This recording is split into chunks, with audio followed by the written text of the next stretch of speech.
Hi folks, welcome to the Prepared Homestead. This is Travis. Thank you all for stopping by to watch. Had a good bit of rain last night, so everything is nice and wet today. And there's possibly some severe storms coming in tonight. In the last 36, 48 hours, there's been a X-class solar flare. There's been a lot of small earthquakes on the plate here in North America. And then now this evening and throughout tomorrow, they're talking about some very severe weather starting in about Missouri, moving east. I'm sure it's all a coincidence. I'm sure it is. But we still need to be prepared for that. So if you find yourself living in the path of these storms, Ohio Valley area looks to be getting probably the worst of it. You definitely need to start making plans and taking precautions, because this has been one heck of a year when it comes to storms. Remember back before the eclipse, there was that storm that there were so many lightning strikes all along the path of that eclipse. And then just the last couple of weeks, the amount of tornadoes and tornado warnings have just been off the charts. So anyways, point is, more storms coming in tonight. Could be very severe. Definitely be prepared for that. Something that's probably not getting talked about enough here in the United States, between the illegal immigrants, the refugees, the protests, all that stuff that's happening right now. It's something that hasn't been talked about in the United States in really probably 15 years, maybe close to 20, going back to 9/11 and what happened after that. And that is the very real possibility that there's a takeover by extreme radical Muslims in this country. I think one of the reasons why it's not being talked about as much is because as soon as I say that, I'm immediately, I'm a racist, I'm a xenophobe, I'm all these kinds of crazy names because I mention that. Because apparently I have some horrible, problem with the Muslim faith, and that's not true at all. But the reality is that there is more and more takeover. Excuse me, I'm having some voice issues if you haven't noticed. But I'll be fine. Look at Europe. Europe has been dealing with this for a while. Europe is always just a step ahead of us. Remember the pandemic, COVID, they were always just ahead of us on, some type of outbreak or some type of, new type of lockdown. They were always just ahead of us. And I believe they're ahead of us in this one. There are numerous cities across Europe that are now being run by Muslim mayors. There are ministers in several different countries in Europe. France, England, Sweden, several others, that various ministers within their government are now Muslim. Now that in itself is not necessarily a bad thing, except many of them are being very vocal about that they're doing this to take over Europe and to put Europe under Sharia law. We're already seeing it happen in Minnesota and then now also in New York, where there are places there that they look much like a country in the Middle East. This is something that is happening in the United States, and it's not a real secret. The only ones that act like it's a secret or that no one knows are Americans. But Muslims are very open about it. Most of them are. About this takeover of the West. We've watched, like I said, millions and millions come across the border, many of them Muslim. Who knows how many terrorist, extremist backgrounds are coming through the border. And then there's now talk about, you know, the possibility of Palestinian refugees being brought over, all this kind of stuff. We are watching our country change overnight, really. Between that, between the other illegals pouring across the border. And I don't think most Americans are really focused on it. I don't think that they're thinking about it. And I think that most Americans, even conservative Americans, have been so conditioned to believe that if you even talk about this, then you're Islamophobic, you know, that word that they created out of nothing, that you're some type of bigot, you're racist because you talk about this subject. And then that's how they get away with it. That's how they get away with all this stuff. Well, you know, you can't talk about the BLM riots because that means that you're racist. So everyone shuts up about it.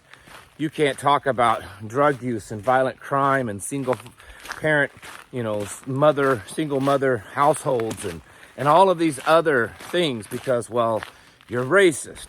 You can't talk about, you know, who runs all of this stuff and who's in control of the media and the newspapers and the TV stations and stuff. Oh, well, that's racist. You can't talk about that kind of stuff. This is a ploy of the left, and it has been for eons practically, that you can't talk about the things that they're doing because then you're just a hateful, bigoted, mean-spirited person. And unfortunately, the American people, in large part, have bought into that.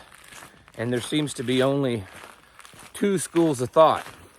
You're either so terrified of being called that you just let anything slide, or you take the other extreme to where you probably really are bigoted, racist, hateful person, and you just hate everybody because, you know, they're not the same skin color or same belief. There can be an in-between where you don't hate the person because of who they are. You dislike their behavior and you want the laws to be followed and you want things to be civil. That's kind of the in-between. And a lot of Americans, I think, deep down feel that way, but they're too afraid to speak out.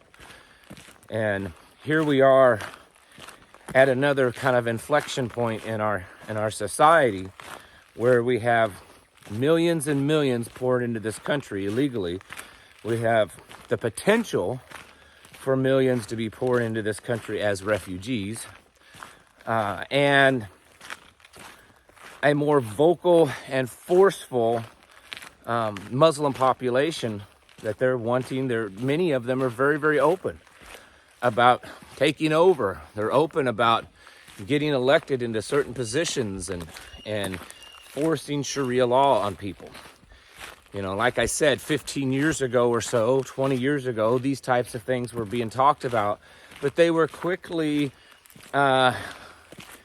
shut down because people were saying, well, that's just some crazy conspiracy theorist. There's no proof of that. That's not true what they want to do. No, the ones that are coming here from Somalia, the ones that are coming here from all of these North African countries, they're decent, moderate people. They just want to come here and just blend in and just be an American. And we find out that that's not actually true. So all along, like many of us usually know, the things that are, you know, labeled conspiracy theory end up being pretty accurate. So we've watching, again, let me recap this. We've watched Europe basically become a Muslim country. It's become one big Muslim stronghold in so many areas. In fact, there was a video a couple of years ago from a prince or some kind of official in where was it? United Arab Emirates, I think. And he was talking about this. He was talking how Westerners, Europeans, are so stupid that they're allowing all of these Muslims, and most of the Muslims that they're allowing are the ones that a lot of these Middle Eastern countries don't want. You know, you don't see Saudi Arabia and United Arab Emirates. You don't even see Iran and Iraq and Syria and stuff saying, oh yes, all you Somali citizens, yes, you can come live here. Oh, all of you Palestinians from Gaza, yeah, sure, you can come. You don't see them doing that. They won't, because they know the type of people they are. It's not about the fact that, well, they're Muslim like us. No, they see that they're degenerates, that they're third world people, that they're radical, and that all they're going to do is just cause problems. And so that's what this prince, this minister over there was saying a few years ago. And you can look up his interview. And he was criticizing Europe, saying that Europe is doing this because they think they're being politically correct. And the fact is they're just destroying their own nations.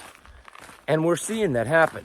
We're watching many of these European countries completely be destroyed because they've had such an open door policy. And it's not just the open door policy, but instead of encouraging these people to become whatever European country they're moving to, they're encouraging the country to become just like the refugee or the immigrant. And that's exactly what's happening here in the United States. We're a little bit behind that. It's not quite as profound. We're also a bigger country that's more spread out. But there's certainly places in the United States that we're already seeing this. And we got to be ready for that. Can we change it? Can you and I change it? Most likely not. I mean, you might still be able to have some effect in local elections, stuff like that. But overall, you and I probably are not going to be able to have a great effect on this, a great change, a stopping of this. So what we have to do is we have to get ourselves prepared for it. We have to be ready for these changes. Look at places that's already happening. Look at places in Minnesota and in New York. I've talked to many people that have moved out of Minnesota over the last few years for this very reason. And the stories that they tell me paint a much worse picture than what anything you see online is. Look at what's happening in Europe. Look at the crime rates. Look at just all of the degeneracy in general, the things that are happening. It's getting worse and worse by the day. And of course, more and more coming in. I mean, there's boatload after boatload coming into Europe from North Africa. The thing is the same thing's happening here in the United States. There's boatloads coming in from all over the world across the border, and there's literal boatloads coming into Florida from places like Haiti and other places. And it's going to continue to worsen. It is changing our society. It's changing our culture. And it's doing it really overnight. Maybe not in a literal sense, but in the grand scheme of how societies change and develop, it is very much an overnight change. And I don't think that most people are ready for it. They're not aware of it because it may not be right in their face. You know, again, Europe, it's made up of much smaller countries. Most of the European countries are the size of a state, sometimes many times even smaller than certain states in the United States. And so it's a lot more concentration. So it's noticeable faster. It is happening here. It's just more spread out, and it's harder to notice right away. But it is going to happen. And the point is that once it becomes noticeable in your area, it's too late. It's too late. It's already done. And you're in reaction mode of how to get out of there, how to hunker down, how to fortify your position, all these things, because it's already happened. And so that's why we need to be a step ahead of this and have a plan. Is your plan to leave where you're living because you live in an area that you're already seeing increase in this? Is your plan to become more self-sufficient? Is your plan to find others like you, band together, come up with your own little sub-community where you can kind of detach from the system around you? Whatever your plan is, you need to be working on it. You need to be actively, daily preparing, training, developing the skills, honing out things, kind of testing stuff to see if it works, stocking up on things, because this is a massive deal, and it's going to destroy this nation. We're already seeing the illegal immigration do its job and destroy this country, and it's going to continue to get worse. So we have to be ready for that. Folks, we need to be getting our houses in order. We need to be preparing ourselves mentally, physically, and spiritually. Thanks for watching, and I'll catch you in the next video.